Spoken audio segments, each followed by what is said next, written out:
সাধনা করছেন, ভগবানের যদি ইচ্ছা হয় তিনি তাকে ডাবল ট্রিপল প্রমোশন দিয়ে দেন। কেউ খুব কান্নাকাটি করছেন, গুরু বৈষ্ণবের কাছে যদি প্রার্থনা জানানো হয় তো তারা অনেক সময় ব্যবস্থা নেন। ডাইরেক্ট যদি কেউ বলেন তাদের, আপনি আমাকে আশীর্বাদ করুন, আপনি আমায় কিছু ব্যবস্থা করুন, তখন বলবেন আচ্ছা দেখি, আমার উপরওয়ালাকে জিজ্ঞাসা করে দেখি। এই বলে নিজের যে অহমিকা দাম্ভিকতা সেটাকে চেপে দেন। আর বস্তুত জিনিসটাও ঠিক তাই। বৈষ্ণবের আবেদনে কৃষ্ণ দয়াময় মহান পামর প্রতি হবেন সদয়। এখানে শুধু বৈষ্ণব আছেন, যদি গুরু শব্দ লাগিয়ে দেওয়া যায় তবে ভুল হবে না। গুরু বৈষ্ণবের আবেদনে কৃষ্ণ দয়াময়। যদি কিছু বলেন, এই ছেলেটা এই মেয়েটা কান্নাকাটি করছে বড্ড, ঠাকুর তুমি একটু দেখো, সেখানে ভগবান তো স্পেশাল ব্যবস্থা নিয়ে নেন। বলছে একজন, সার্টিফাই করছে একজন, সে কথা তো আছে, কথাটাই তো আছে, আবেদন সব রকমই আছে, কিন্তু কোনটা একতরফা ঠিক হয় না। তাদের পূর্বের জমার ঘর আছে, আর জমার ঘর নাই যাদের, তত্ত্ববস্তুকে দর্শন করলেই তাদের সেটা হয়ে যায়। স্পেশাল কেসগুলো আছে, বিশেষ কৃপা, এক্সেপশন, শুধু এক্সেপশন না, অনারেবল এক্সেপশন, আরো বেশি বাছাড়াচ্ছি সে দয়া কৃপা অনুগ্রহের ক্ষেত্রে তা আছে তো। এগুলো আমরা নিজের চেষ্টা যতদিন পর্যন্ত ছাড়তে না পারি ততদিন পর্যন্ত আমাদের প্রাপ্তি বিষয়ে সন্দেহ আছে। নিজের চেষ্টা ছাড়া মানে কি? অহমিকা, অহমিকা ত্যাগ করা, জড় অহমিকা। অহমিকা দু রকম, এই সংসারে যত ক্রিয়া অনুষ্ঠান আছে সবই দুই রকমের, একটা জড় মধ্যাবস্থা আর একটা অপ্রাকৃত। দুটো ভাবই আছে, দুটো ভাবে দু রকম ক্রিয়া। জাগতিক ব্যাপারে একরকম হয়, আর পরমার্থ ক্ষেত্রে আর এক রকম হয়। জড় ভোগ জড় ত্যাগ, এই কথা যদি বলা যায় তাহলে জাগতিক ব্যাপার হয়ে যায় ওটা। আবার পরমার্থ ক্ষেত্রেতে অপ্রাকৃত ভোগ অপ্রাকৃত ত্যাগ, সব জিনিসটাই দুই ভাগে ভাগ করা আছে। জিনিসটা সেরকম হওয়া চাই। আমাদের যে এন্ডেভার, চেষ্টা প্রচেষ্টা সীমিত, আমাদের যে ইন্দ্রিয় বৃত্তি সীমিত, ডিফেক্টিভ অর্গানস, তা দিয়ে আমরা অতীন্দ্রিয় তত্ত্ব যে ভগবান, তার ধরা ছোঁয়া কি করে পাবো, তার কৃপা কি করে পাবো, এইটাই তো প্রশ্ন আছে। অতীন্দ্রিয় বস্তু যিনি, তাকে ইন্দ্রিয় বৃত্তির দ্বারা, জড় ইন্দ্রিয় বৃত্তির দ্বারা কি করে তার সান্নিধ্য পাওয়া যাবে? অসম্ভব ব্যাপার। অথচ ঈশ্বরের কৃপালে সহায়ত যাহারে, সেই ঈশ্বর তত্ত্ব জানিবারে পারে।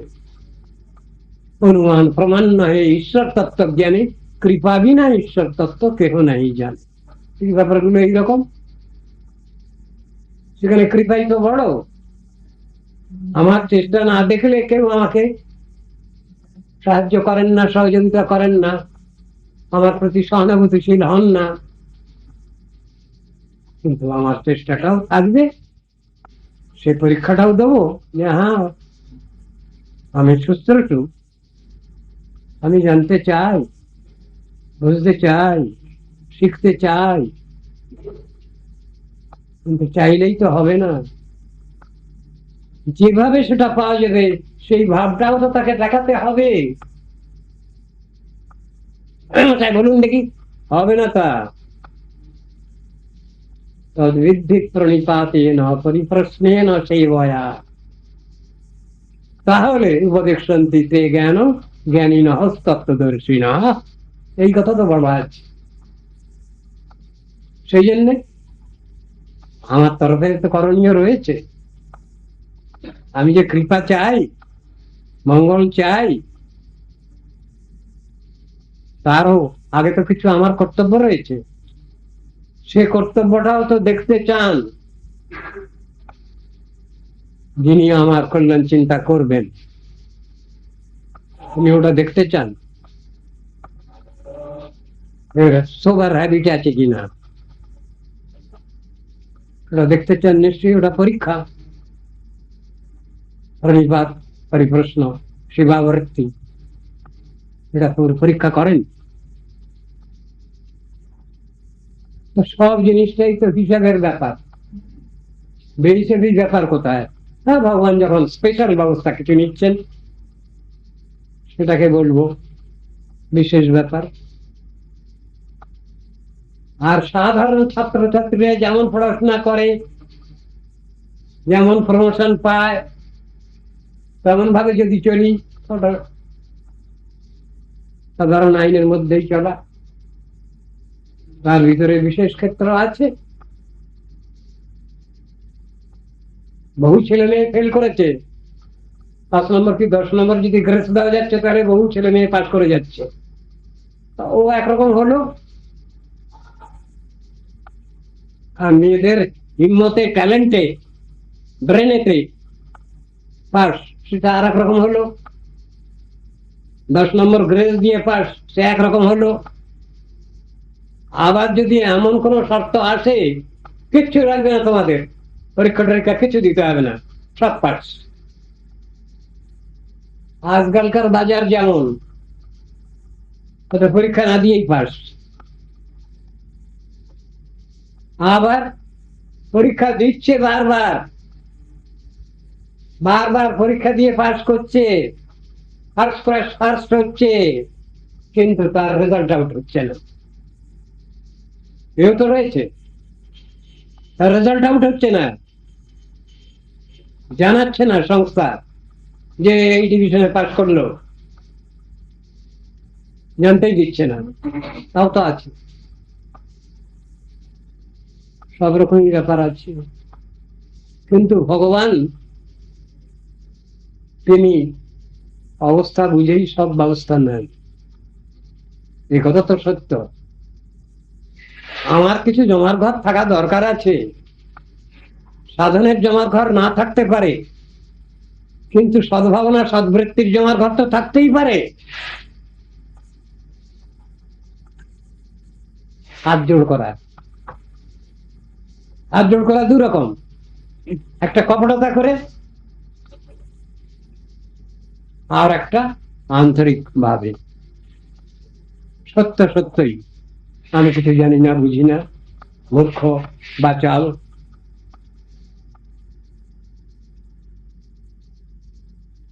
অভিমানী, দুরকমই আছে। বহু গুণে গুণী, কিন্তু শ্রেষ্ঠ গুণ নাই তার। কি হবে? ভাগবত সেখানে বলছেন, ও গুণী, ওকে স্বীকার করা যাবে না, সর্বগুণে গুণী, তবে আসল গুণের গুণ নেই। তাহলে কি হবে? যস্যাস্তি ভক্তি ভগবতী অকিঞ্চনা সর্বৈ গুণস্তত্র সমাসতি সুরা। হরাব ভক্তস্য কুতো মহদ্গুণা, হরৌ অভক্তস্য কুতো মহদ্গুণা। মনোরথে না সতী ধাবত বহি, অসৎ মনোরথে ধাবিত।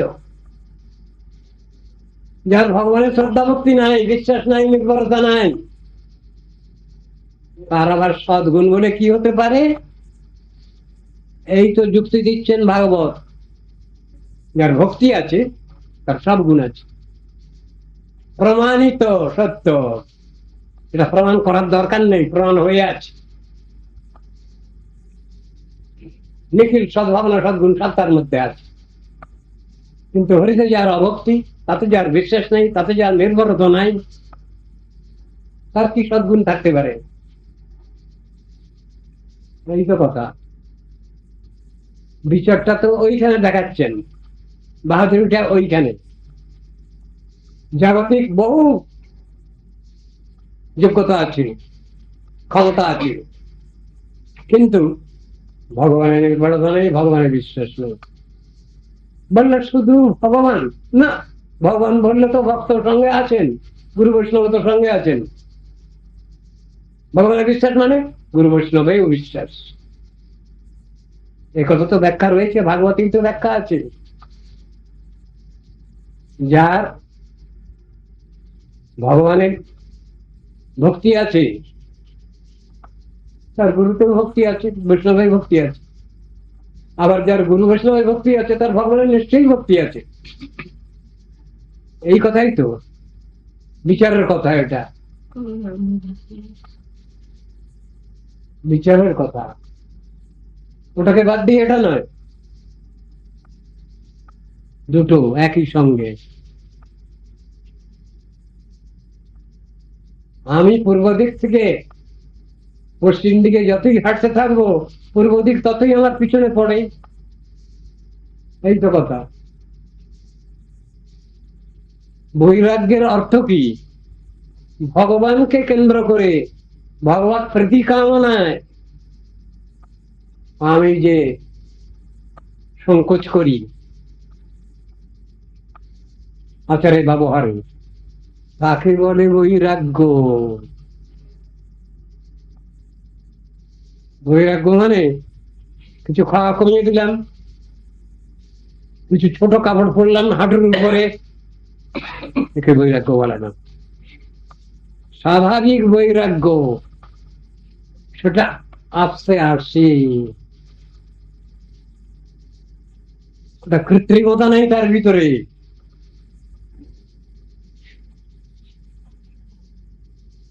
জ্ঞান বৈরাগ্য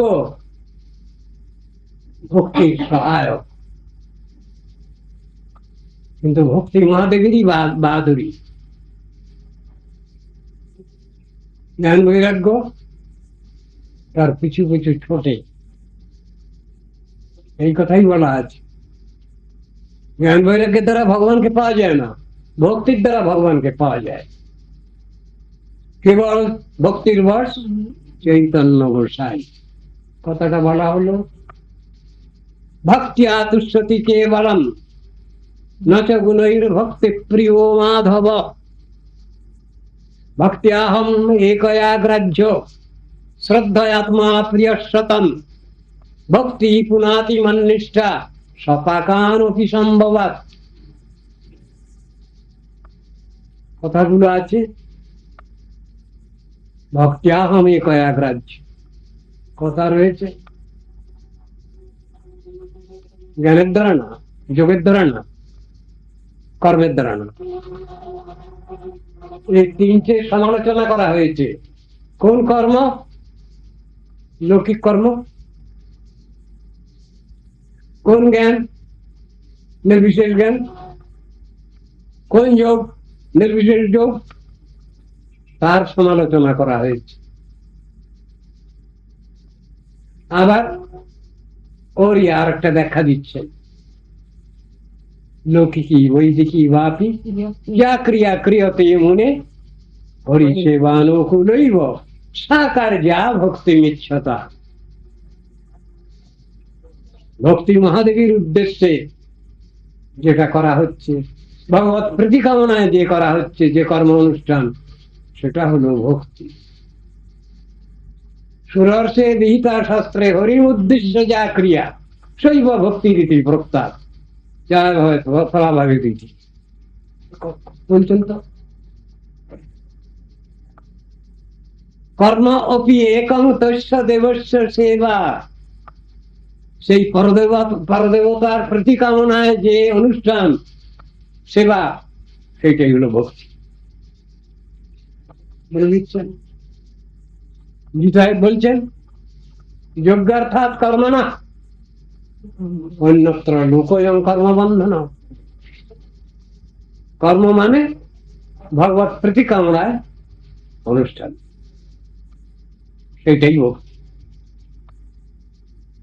তাহলে ধারাটা বুঝতে হবে, অবস্থাটা বুঝতে হবে। ভগবত প্রীতি কামনা যদি বাদ যায় তবে সে কর্মের কোনো ফল নেই, ভালো ফল কিছু নাই, বেটার অ্যাচিভমেন্ট কিছু নাই। মূল শর্ত হচ্ছে ভগবত প্রীতি কামনা, আত্মকল্যাণ চিন্তা, এইটাই বড় কথা।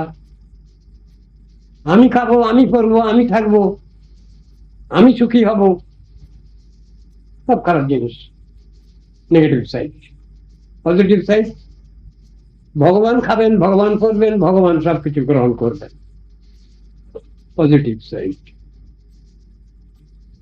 অনন্ত বিশ্বে অনন্ত জীবাত্মা রয়েছে, তাদের বিভিন্ন অনুষ্ঠান রয়েছে, বিভিন্ন বৈজ্ঞানিক উন্নতি রয়েছে, সব উন্নতি ভগবত সেবায় নিযুক্ত হোক, ভগবত সেবায় লাগুক। এইটা হলো শুদ্ধ বুদ্ধি লোকের বিচার। ভগবান সবটার মালিক, তিনি সবটা গ্রহণ করুন, এই তো কথা। আর তাকে না দিয়ে ঠকিয়ে আমরা নিজেরাই খাবো, করবো, থাকবো, ভোগ করবো, একথা বললে একটু রাগারাগি হয়ে যায়। আর ভালো কথা খুঁজে পাননি আপনি। খাওয়া পড়া থাকা যদি বলি তাহলে একরকম চললো, মেনে নেওয়া যায়। কড়া কথা শুনতে মোটেই আমরা অভ্যস্ত নই, মুশকিল হয়ে গেছে এখানে। শাস্ত্রে সবই তো শাসন বাক্য, শাস্ত্র মানেই তো শাস্ত্র স্মরণ প্রত্যয়কৃত শাস্ত্র। শাস্ত্র মানে কি? শাসন বাক্য। কার শাসন বাক্য? সর্বোপরি গার্জেনের শাসন বাক্য, যার কথা কেউ ফেলতে পারে না, যার কথা কেউ অস্বীকার করতে পারে না, অবমাননা করতে পারে না, তার কথা, তার শাসন মানি, তার শিক্ষা, তার উপদেশ, তাকে বলে তো শাস্ত্র। এটা বুঝতে ভুল করলে হবে কেন? আমরা সব সময় মিঠা মিঠা বলি শুনে অভ্যাস, আর মিঠা বলি শুনতে গেলে তো কামটাও তো ওরকম করতে হয়। মিষ্টি মিষ্টি বলি শুনতে গেলে কাজটাও তো ভালো করতে হয়, তাহলে সমালোচনার ক্ষেত্র নেই। কাজ উল্টো পাল্টা হলে তখন একটু সমালোচনার ক্ষেত্র আসে। সব সময় আমরা আলালের ঘরের দুলাল থাকবো, আলালের ঘরের দুলালি থাকবো, হবে না, তা হয় না। সাধন ক্ষেত্র দরকার হচ্ছে, ভজন ক্ষেত্র দরকার নেই। তারা যেটা করছেন সেইটাই আইন, ভজন ক্ষেত্র একে বলে। আর সাধন ক্ষেত্র শাস্ত্রে যা আছে সেই অনুসারে আমাকে চলা, সেই উপদেশ নির্দেশ আমার মেনে চলা, পজিটিভ নেগেটিভ সাইডে মেনে চলা। আর সিদ্ধ মহাত্মার যার আচরণ সে তো দুনিয়া ছাড়া, মিলবে না। জগতের লোক যেভাবে চলে সেভাবে তারা চলেন না, তাদের একটা পৃথক স্বাধীনতা আছে, যে স্বাধীনতা বদ্ধ জীবের বদ্ধ অবস্থায় নেই। তারা যদি শাস্ত্রানুসারে চলে, তারা যদি নিত্য সিদ্ধ নিত্য মুক্ত মহাত্মার অধীনে চলে, গার্জিয়ানশিপে চলে, তাহলে ঠিক আছে। নিত্য সিদ্ধ নিত্য মুক্ত মহাত্মাদের যে আচরণ সেটা অনেক সময় শাস্ত্রের সাধারণ আইনের সঙ্গে মেলে না। যেহেতু মেলে না সেহেতু আমি ছেড়ে দিতে পারি না। কেন? আমি তো সেই স্তরটা বুঝি না, ভুল বুঝে ফেলি। কেন? আমি তো সাধারণ ক্ষেত্রে আছি, সেই স্টেজে আছি, ওই কথাটুকুই বুঝি। তার থেকে আরো যে এক্সেপশন আছে ভজন রাজ্যে, ওটা আমার জানা নেই, বোঝা নেই, ও বিষয়ে কোনো আমার বাস্তব অনুভূতি নাই, সেই জন্যই বুঝতে পারি না। আবার যখন সেই ক্ষেত্রে আমি পৌঁছাবো তখন বলো না না সব ঠিক আছে, দেখতে এরকম মনে হচ্ছে, তা বললে তো হবে না। দুধ আর চাকরি গোলা দুটো তো একই রকম দেখতে, পাশাপাশি যদি রাখা যায় তো বোঝা যাবে না। তাহলে কোনটা খাঁটি দুধ আর কোনটা চুন গোলা বুঝবো কি করে? বলে বুঝবার আছে, অবস্থা আছে, বুঝতে পারবেন। বুঝতে পারবেন বলে হ্যাঁ এমন আছে। মানুষ না, ওটা পাখি ধরা হোক, রাজহাঁস, রাজহাঁসকে কি বলবে? পাখি বলবে না? পাখি। দুধে জলে মিশিয়ে দেওয়া হোক তাকে, দুধটা খেয়ে ফেলবে, জলটা করে থাকবে। আমাদের সব পরমহংস গুরু বৈষ্ণবগণের আনুগত্য দরকার। হংস জাতি ছিলেন সত্য যুগে, কিন্তু পরমহংস যারা ছিলেন লিমিটেড ভিউ, তারাই তাদের দেখাশোনা করতেন, দেখভাল করতেন। ধর্মীয় ভাবটা পূর্ণ মাত্রায় ছিল। এর নাম সত্যযুগ। ধর্মের এক পাত খসে গেল, এলো ত্রেতা যুগ। সত্য, শৌচ, দয়া, দান, এই চারটা হলো ধর্মের। সত্যযুগ যেই সরে গেল, সত্য চলে গেল। শৌচতে, শৌচ, দয়া, দানের ক্ষেত্রে দ্বাপর যুগ এলো, সত্য শৌচ চলে গেল।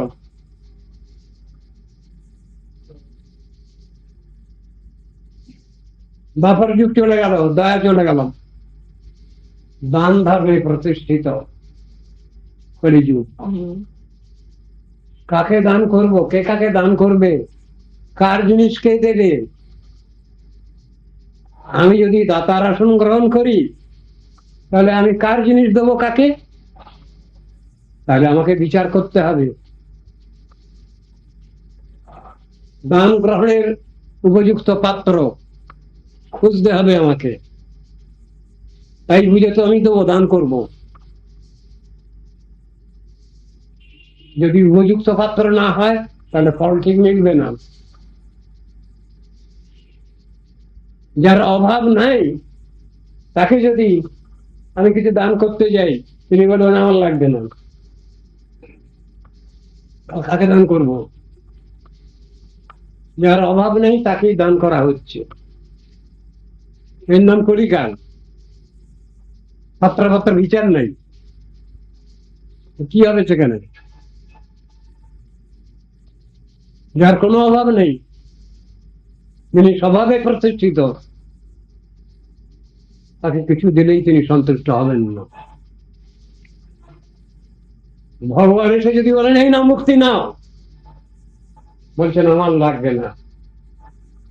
কি মুক্তি দিচ্ছি, নেবে না? না। কেন নেবে না? আমি যদি মুক্তি চাই তোমার কাছে, তাহলে আমি তো ওতেই বেঁধে যাব, ও হবে না। আমি তোমাকে ছাড়তে পারবো না, আমি ছেড়ে দেবো, কিন্তু তোমাকে ছাড়তে পারবো না। কেন ছাড়বে না? তুমি থাকলে তো আমার সবই আছে, আমার কোনো অসুবিধা নেই, আমার সব থাকলো। আর তোমাকে যে ছেড়ে দেয় জীবনের সংসারে, যে তোমাকে ত্যাগ করে, সে তো সবই ত্যাগ করে বসলো, তার তো ত্যাগের কোনো মানে নেই। সুতরাং প্রাকৃতিক জগতের যে ত্যাগ আর ভোগ, এ দুটোই খারাপ। এই জন্য গৌড়ীয় সিদ্ধান্তের মধ্যে আছে আমরা ভোগ ত্যাগীও নেই আর ত্যাগ ত্যাগীও নেই। বিচারের কথা এগুলো। আমরা ভোগও করতে পারি না, সে ক্ষমতা নেই আমাদের, আবার আমরা ত্যাগও করতে পারি না, এ কোনোটাই অধিকার নেই। কেন? ঈশাবাস্যভিদং সর্বম যৎকিঞ্চ জগত্যাং জগৎ তেন তত্তেন ভুঞ্জিতামাগৃহকস্য সিদ্ধনম। ভগবানের দেওয়া জিনিস যতটুকু দেওয়া আছে সেইটুকু নিয়ে চলতে হবে, সেইটুকু নিয়ে খুশি হতে হবে। রেশন কষা আছে, তার বাইরে কিছু আমি রাখতে পারবো না, যদি রাখবার চেষ্টা করি বেরিয়ে চলে যাবে। হেভি ড্রেনেজ কিরকম? ওই চোখ টাকার গুন্ডপত্র নিয়ে নেবে, আমি রাখতে পারবো না। কিন্তু যদি আমি ভগবত সেবা করি তাই গিয়ে, তাহলে ভগবান একটা ব্যবস্থা নেন।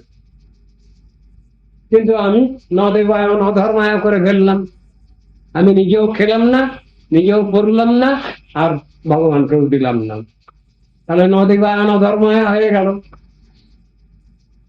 মূর্খ আহাম্মকের বিচার, তা করলে হবে না। যা কিছু আছে এই জগতে সবই ভগবানের দেওয়া। তেন তত্ত্বেন ভুঞ্জিতা, তুমি কতটুকু নেবে তার সেবা করো আগে, তারপরে প্রসাদ অবশেষ রূপে নেবে।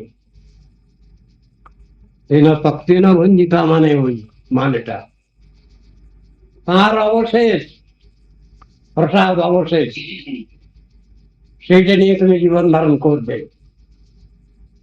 যেটা আমাদের ভগবানের প্রিয় সখা উদ্ধব শিখিয়েছেন। দৈবভুক্ত সর্গন্ধ বাসোলঙ্কার চর্চিত উচ্ছিষ্ট ভোজিনো দাসাস্তব মায়ান জয়ে মহি। উদ্ধব শিখালেন ভাগবতের বিচার। হ্যাঁ, আমি এইটা নিয়ে থাকতে পারবো। আমি যে কান্নাকাটি করছিলাম তোমার কাছে, কৃষ্ণকে বলছেন আসবার সময় একই সঙ্গে এলাম, আর যাওয়ার সময় আমি কি অন্যায় করেছি, কি অপরাধ করেছি যে আমাকে এখানে রেখে যাবে তুমি? কান্নাকাটি। কৃষ্ণ বলছেন দেখো, আমার কাজ শেষ করেছি আমি, কিন্তু তোমার কাজ বাকি আছে। আমার কি কাজ বাকি? আমি যা বলে গেছি সেইটাই জগৎকে শিখাও, সেইটাই জগৎকে বুঝাও, সেইটাই জগৎকে জানাও। পরিত্রাণায় সাধুনাম বিনাশায় চ দুষ্কৃতম ধর্ম সংস্থাপনার্থায় সম্ভবামি যুগে যুগে। তিনি তিনটেই করে গেলেন, আমার কাজ বাকি নেই। হ্যাঁ, একটু বাকি আছে জানো, একটু বাকি আছে। আমাকে আশ্রয় করে এই দুর্ধর্ষ যাদব কুল বৃষ্ণিকুল অত্যন্ত দেমাকি অহংকারী হয়ে পড়েছে। এদের এই দেমাকটা কিছু কমিয়ে দিয়ে যেতে হবে, এইটুকু কাজ বাকি। সে কাজ বাকি সেরে ফেলেছেন তিনি। দেবতারা এসে বলছেন আপনাকে অনেক কষ্ট দিয়েছি আমরা, আপনি এখন আপনার স্বধামে এখন গ্রহ করেন বামনে বৈকুণ্ঠে যান। ওই কাজ সেরে তারপর যাচ্ছেন। সবই জানেন ভালো মন্দ কোনটা। যদি আমরা নিষ্কপট ভাবে কান্নাকাটি করি তাহলে ঠিক ঠিক বাস্তব মঙ্গলটাই আমরা পাই, আর সকপট ভাবে নিয়ে যদি প্রার্থনা করি তাহলে দিল্লিকা লাড্ডু পাই। যাতে মানুষ অ্যাডিক্টেড হলে সাধন ভজন তার কিচ্ছু হয় না। যদি কেউ বঞ্চিত হতে চায়, যদি কেউ শরণাগত নয়, সমর্পিত আত্মা নয়, তার তো বহু পরীক্ষা আছে। দিয়ে দেন, এই চাচ্ছে তুমি নাও, দিলাম, তত শান্তি নাই, পরে বুঝবে। দিয়ে দিলেন। আবার যিনি শরণাগত সমর্পিত আত্মা, পরীক্ষা শেষ, আমি বিক্ষ সেই মূর্খে বিষয় কেন দিব, সচরণ অমৃত দিয়া বিষয় ভুলাইব, এই তো তার বিচার। তা তিনি কোনটা জানেন না? তিনি তো অন্তর্যামী ভগবান, তার বিশেষণ অন্তর্যামিত্ব রয়েছে তার। না চাইলেও তিনি দেন। বলে এমন কথা আছে? বাজে কথা না, মোটেই না। আগে ভাগেই জেনে বসে আছেন। তার মতো এমন বিষক্তম কেউ আছেন এই জগতে, পৃথিবীতে কেউ আছেন তার মতো শ্রেষ্ঠ চিকিৎসক, সুচিকিৎসক, সৎ বৈদ্যরাজ কৃষ্ণ ছাড়া কেউ আছেন? বাচ্চা বয়সে কৃষ্ণ যাত্রার শুনতাম।